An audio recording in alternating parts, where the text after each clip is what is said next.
मो लाइफ रे first time मैं जिनसटा कौन पीली आ कौन पे पीली वीडियो रे कंटेंट रहंतु जानि परिबे। तो हेलो फ्रेंड्स, जय Jagannath, welcome to my mini blog. मो वॉइस को अपन टिके इग्नोर करबे, तीन मेला बाहर बुला बुला करना वॉइस टिके खराब हो जाईची।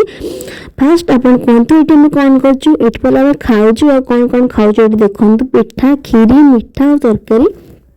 पिठा और खीरी आम घर आणिक आसलु।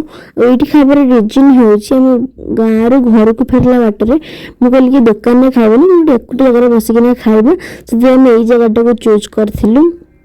यहाँ हूँ खोर्धार बरुणई पहाड़ से जंगल तले देखते खीरी आईटी मुझे हनुमान चालीसा लगे रखी कहीं मत डर लगुला सीरीयसली कहीं जो अमावास्या थी पुणी ये जंगल तापर भी धूप टाइम तो मुझे मन पड़ जाता एमती खराब कथा से मुझे हनुमान चालीसा लगे खाई तो खिया पिया सरला बाहर आसलु मुझे ठाकुर मुंडिया मारी कि प्रभु आमर जमी किसी खराब न हो। आसला बाटर खाइला जो निद मत लगुला एमती आप विश्वास कर तो मत कहते कि ना तू सोना मुझे कहली सोनी तो पिठ जस्ट एमती आउज पड़ूर एमती कथा आसु आसु ये बाटर आम ये जिनटा देखिलु जोटा कि जिते भी से मौसम देखती ये पीती ये आपने कौन निहाती कमेंट जनइबे।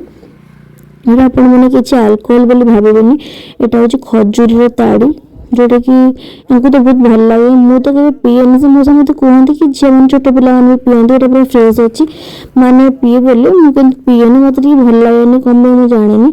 तो ये पीते से मौसा भी सब दुख कथा आम सहित सेयार कले कले से जो जमी यहाँ प्रिपेयर हुई ताड़ीटा केमी कौन प्रिपेयर हुए बोले कहते मत फोर्स कर मुझे जस्ट एमती टेस्ट करी देखते टेस्ट कर लास्ट एक्सप्रेशन मोर देखते ये बिल्कुल भल लगे टेस्ट एक्चुअली खटा खटा लगुला खटा बोले बेस खटा नुह टे जस्ट एमती खटा लगुला से कहते पूरा जब खटा ताटा हूँ निशा टे हम ये देती पीते से मो सहित दुख कथा सेयार करते आम टे हसी कथा से कथा हो 10-15 मिनट एमती पड़ाला जापारूँ तापर बाहर की आम पूरी पलि आसलु। नमस्कार, जय जगन्नाथ।